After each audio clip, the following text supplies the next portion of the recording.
there is additional deployment of troops in Ladakh amid India-China tensions at the line of actual control. Now, does it indicate the tensions are escalating? What is the status? Let's find out in this live episode of Government Matters, where I have Snehesh Alex Philip with us. Do send in your questions. As I said, we are live and we will take them as we go along.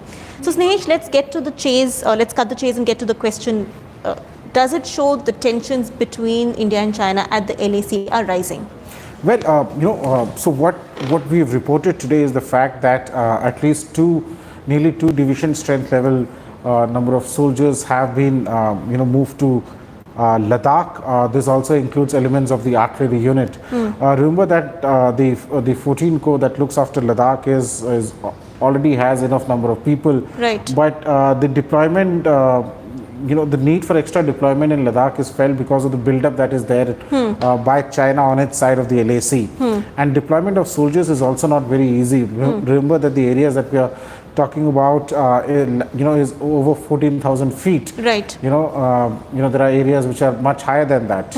So the fact is that there needs to be the deployment takes place in stages because there's acclimatization process also that is in place. Right. But if you're asking me directly whether this is a matter of concern, well, it would have been a matter of concern earlier, but right now talks are, while the build-up is there, there are talks being held at various levels, including diplomatic as well as military level. For example, yesterday the brigade level talks were held in DBO, right, that is in Ladakh. Though no concrete thing has come out of this particular talk. But the fact is that I was told that this has been held in a much more positive environment than the ones held earlier. At the same time, two divisional level talks also have been held on the 22nd and 23rd. There is another divisional level talks that is coming up. Right. Snehesh, but to ask you to just refresh for our viewers a little bit, when did it start? What happened? I know we've talked about it in an earlier episode of Government Matters, but, well, public memory is short. Well, this whole incident relates to, goes way back on 5th of May in the evening when the Chinese soldiers came down upon a group of Indian soldiers. There was fist fight that eventually happened. The Chinese came in carrying rods, stones, as well as sticks. In this particular showdown between the two, a number of Indian soldiers were injured. Some of them had to be evacuated to the hospital in Leh, right, and hospitals outside. And since then, there have been a series of confrontations that has happened between the two sides in the Pangong Lake, right, the Finger area, which is on the northern banks. About 200 kilometers away also lies the Galwan Valley. Now, Galwan Valley is important. Galwan Valley is where India is also carrying out a large scale of construction, especially with regard to the border infrastructure. And what I mean by border infrastructure is the road construction that is taking place. Right. Rui and the viewers, if you remember, last year there was a DBO short road that was inaugurated by the Defence Minister Rajnath Singh. This road is about 9 kilometers from the LOC, and actually at many areas it actually runs perpendicular to the Galwan River. Right. The Chinese have objected to a series of construction that we're doing from the river. These are basically feeder roads or side roads, as one would call it, to the LAC. Now, why these feeder roads are important is because this will give us the Indian Army the enough of capability to move its troop material faster to the LOC in case of any confrontation in the future. Right. So this is not just one feeder road that has been constructed there. There's a lot of construction activities happening, which eventually will change the dynamics as far as the Sino-Indian military relations are concerned at the LAC. Right. Remember, for example, there are places where the Chinese have built an excellent network of roads and infrastructure on their side. So there are areas where the Chinese takes only 15 minutes to reach, with their equipment and men. Whereas for the same Indian soldiers to reach the particular location, same distance, it takes about 2.5 hours. Right. So there's a huge disparity as far as infrastructure is concerned, which also affects the operational capability of the Indian Army. Sure. Now, with these roads coming up, as I said, it changes the dynamics to a large extent, and this is something that the Chinese are really worried about. Right. So the Chinese have, Chinese were doing an exercise in a summer exercise that was taking place. They diverted the troops from the summer exercise, and they have a huge build-up that has taken place in Galwan Valley. But as we at ThePrint have reported earlier, that the LAC and the Chinese claim line is the same in Galwan Valley, and what we've been told is that there is no transgression that has taken place in the Galwan Valley per se. The true build-up is on the Chinese LAC side. However, into the intrusions or transgressions, as one would call it, has taken place in the larger hot spring area and in the finger area that I've spoken about earlier. Right. Now, Sneesh, I don't want to hog all your time, and I've noticed that our viewers ask far more informed questions than I can, so I'm going to straight move to viewer questions. There's a question from Tarush on Twitter. His Twitter handle is @KakkarTarush. Can we expect some activity in Indian Ocean and South China Sea Lake also? Well, Tarun, if you're asking if you can expect some Indian action as far as South China Sea is concerned, then I can only tell you that there are no inputs with me which suggest that any action is being planned or is possible as far as India is concerned. Right. There's another question which is from Satish. Sorry, this question is from a handle called 29THSQDN. It's a complex handle. According to multiple sources in Ladakh and local journalists, China intruded 3 kilometers in Galwan and are securing 3 to 4 kilometers in the Galwan River. Implies that the heights to the north and south have been secured, thus allowing PLA to secure total area of 15 to 20 square kilometers. Why is the army silent? Well, as I said, it is quite. I think it's important for the army to speak up and inform the nation, and the government to speak up and inform the nation about exactly what is happening in eastern Ladakh. Many are saying that there are no transgressions that have taken place. Many seem to suggest that things are all well. However, the fact is that the two governments are talking to each other. The US, the Russians, the French have reacted to this particular situation. There are a number of talks that have been held at the military level as well as diplomatic levels. If there is no issue as such, as some would like to say, then what is the talk for? That is one. The second part is that as far as the inputs with me are concerned, from my sources again, what I've been told is that there are no transgressions in Galwan. However, as we've reported earlier, there are transgressions by about 3 kilometers in the larger hot spring area, where at least in the 3 places the transgressions have taken place, and of course there are transgressions in the finger area too. Remember that finger area, for example, if you don't know what finger area is, basically it's like your palm. So you have these fingers coming out. So in the northern bank of the Pangong Lake, you have these protrusions that come out, which are like fingers, and hence they are called fingers. India claims that the LAC, that is a line of actual control, this is an imaginary line. There is no fixed line on the ground. India claims that the LAC is at finger 8, whereas Chinese claim that the LAC is at finger 2.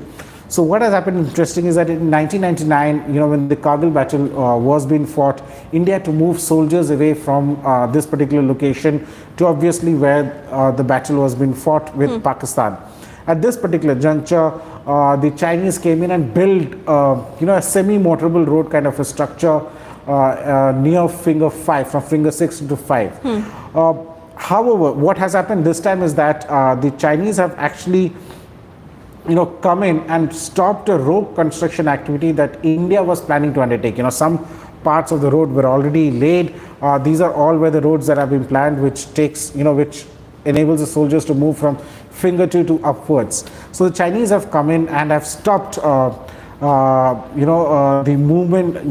They build a mod kind of a structure with, and they brought in 2 bulldozers and plus additional men, and they are blocking the way from somewhere between finger 3 and 4.